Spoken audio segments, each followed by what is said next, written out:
Hello YouTube के हमारे सभी व्यूअर्स, इस जगत के समस्त इंग्लिश लैंग्वेज लवर्स, समस्त गूगल परिवार, यूट्यूब परिवार, समस्त सेवारत कर्मचारियों, मेरे प्यारे स्टूडेंट्स, मेरे प्यारे बच्चों, आप सभी के लिए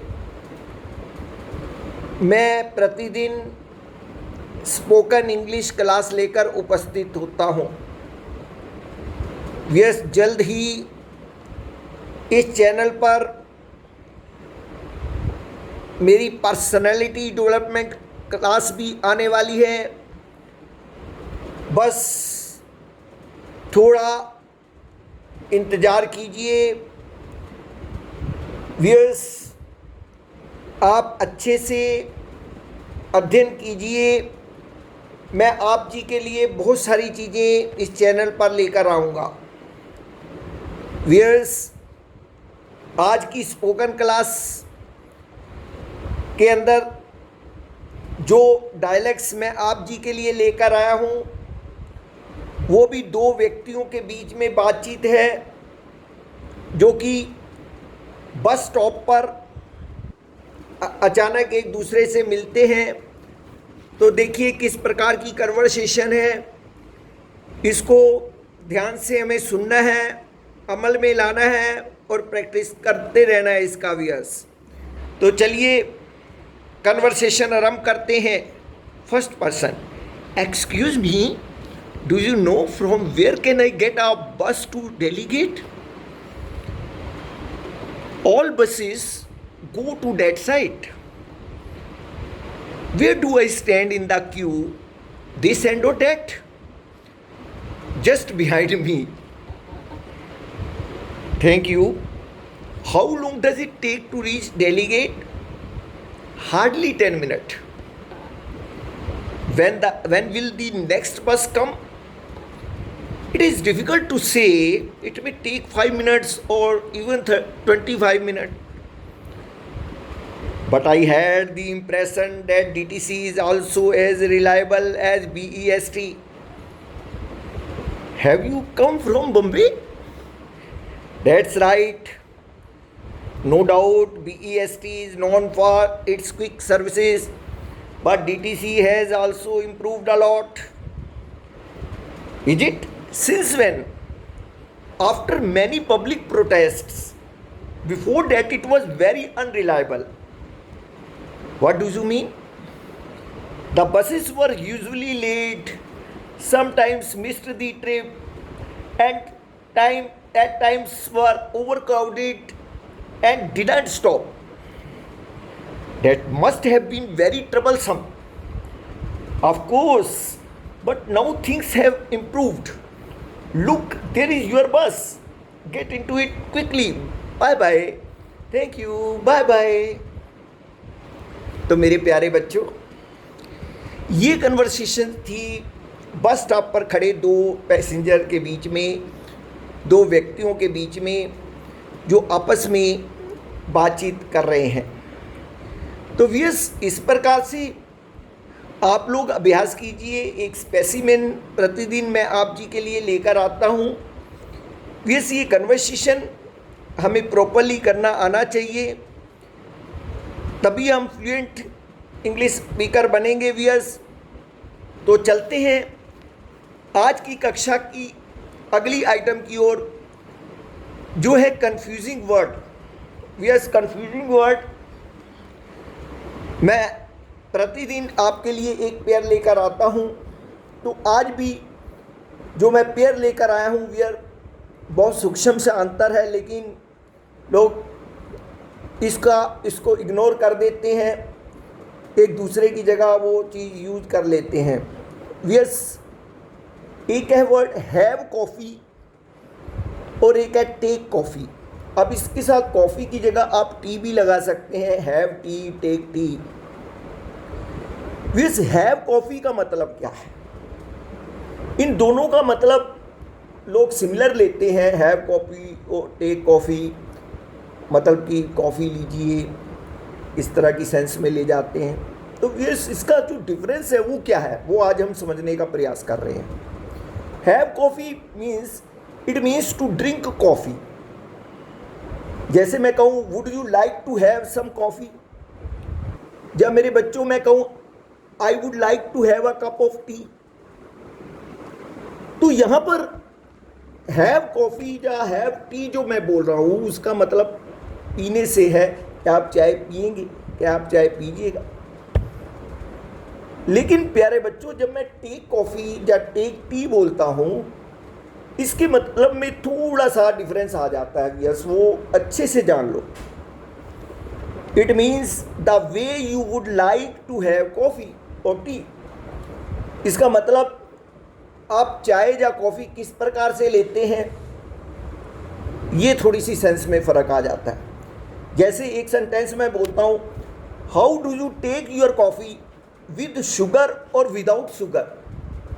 how do you take your coffee with sugar और विदाउट शुगर, यानी मैं कह रहा हूँ कि आप कॉफ़ी कैसे लेते हैं, शुगर के साथ में लेते हैं या बिना शुगर के लेते हैं। तो यहाँ पर जब मैं टेक कॉफ़ी या टेक टी बोल रहा हूँ, उसका मतलब है आपका वे, लेने का तरीका किस प्रकार का है उस चीज़ को। तो मेरे प्यारे बच्चों, ये अंतर है इन दोनों के बीच में जो कि आपको ध्यान में रखना है। व्यूअर्स, मैं प्रतिदिन जो भी आपको कन्फ्यूजिंग वर्ड दे रहा हूँ व्यूअर्स, वो पता सबको है, यूज़ भी सारे कर रहे हैं व्यूअर्स, लेकिन उसका प्रयोग गलत स्थान के पर कर देते हैं व्यूअर्स। ये जो है एक पढ़े लिखे व्यक्ति के लिए बहुत शर्मनाक बात हो जाती है व्यूअर्स। हम सभी लोग पढ़े लिखे हैं और हमें शब्दों का प्रयोग करते हुए प्रॉपर ध्यान रखना होगा कि कहाँ पर कौन सा शब्द हमें प्रयोग करना है। तो चलिए व्यूअर्स, इस कक्षा की तीसरी आइटम के ऊपर चले जाते हैं हम, जो है डेली यूज सेंटेंसेस। ये डेली यूज सेंटेंसेस में फर्स्ट सेंटेंस है, आप हमारे यहाँ कब आएंगे। आप हमारे यहाँ कब आएंगे। When will you pay a visit to us? When will you pay a visit to us? तो यस, ये सेंटेंस हम कब बोलते हैं। यस, जब हम किसी को मिलते हैं और उस व्यक्ति को प्राय हम मिलते हैं, लेकिन वो व्यक्ति कभी हमारे घर नहीं आया, तो हम उससे ही कहते हैं कि when will you pay a visit to अस। या फिर तब भी कह सकते हैं जब उसने कहा हो कि वो हमारे घर आएगा, तो हम उससे पूछते हैं, भाई किस वक्त आओगे, कब आओगे, कल आओगे, परसों आओगे, शाम को आओगे। When will you pay a visit to us. Next वाक्य है, आपका हमारी बातों से क्या लेना देना। आपका हमारी बातों से क्या लेना देना। तो ये कई बार ऐसा हो जाता है कि जो हमारे अपने पर्सनल चीज़ें हैं उसमें कोई दखल देता है, तो हम थोड़े से इरिटेट हो जाते हैं और उस समय हम उस व्यक्ति को कहते हैं, how are you concerned with our affairs. How are you concerned with our affairs. How are you concerned with our affairs. AFFAIRS।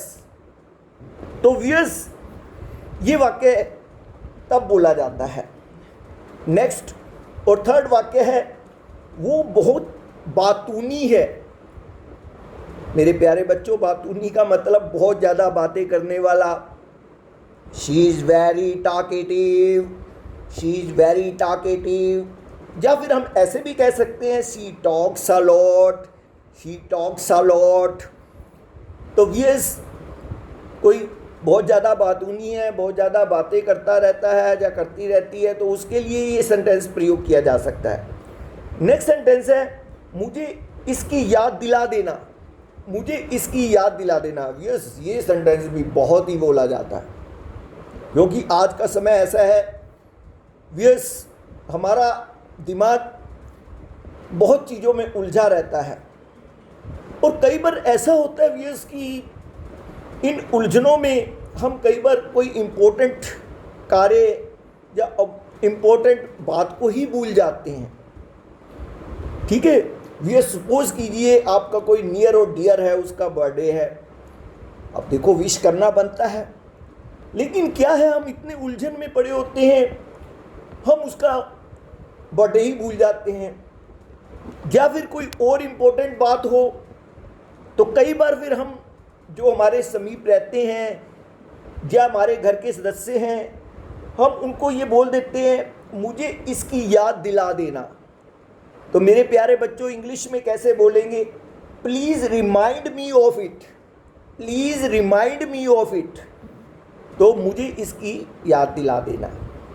आजकल तो मोबाइल में भी रिमाइंडर लग जाता है, बेल बज जाती है, बहुत टेक्नोलॉजी एडवांस हो चुकी है। तो नेक्स्ट वाक्य है मुझसे पंगे मत लो, मुझसे पंगे मत लो। अब यहाँ वर्ड जो पंगे शब्द लिया कि मतलब मेरे से फालतू की छेड़खानी मत करो, मेरे से फालतू मुझे परेशान मत करो, ठीक है, या फालतू मुझे मत छेड़ो।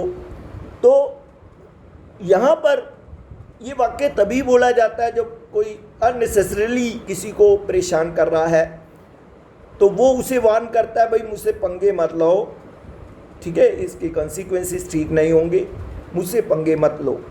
Don't mess with me, don't MESS mess with me, don't mess with मी।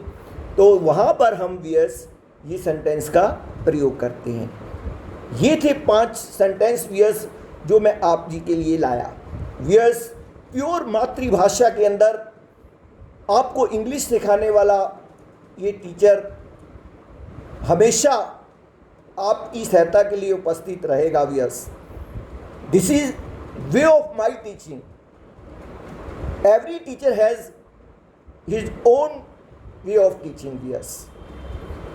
किसी का किसी ढंग का है, किसी का किसी ढंग का है, लेकिन जो मेरा वे ऑफ टीचिंग है वियर्स वो यही है कि सरल से सरल भाषा के अंदर और इवन मातृभाषा लैंग्वेज, मदर लैंग्वेज के अंदर मैं आप जी को हर एक चीज़ समझाने का प्रयास कर रहा हूँ।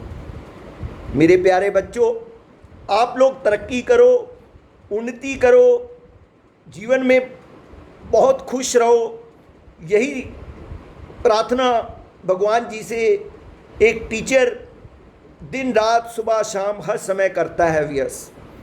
तो आपको मेरा बहुत बहुत आशीर्वाद। कल फिर उपस्थित होता हूँ नई क्लास के साथ, नए डायलैक्ट्स के साथ, नए कन्फ्यूजिंग वर्ड्स के साथ और नए डेली यूज सेंटेंसेस के साथ। तब तक मैं दिनेश खुल्लर आप जी से विदा चाहूँगा। बाय बाय, नमस्कार, जय श्री कृष्णा, राधे राधे।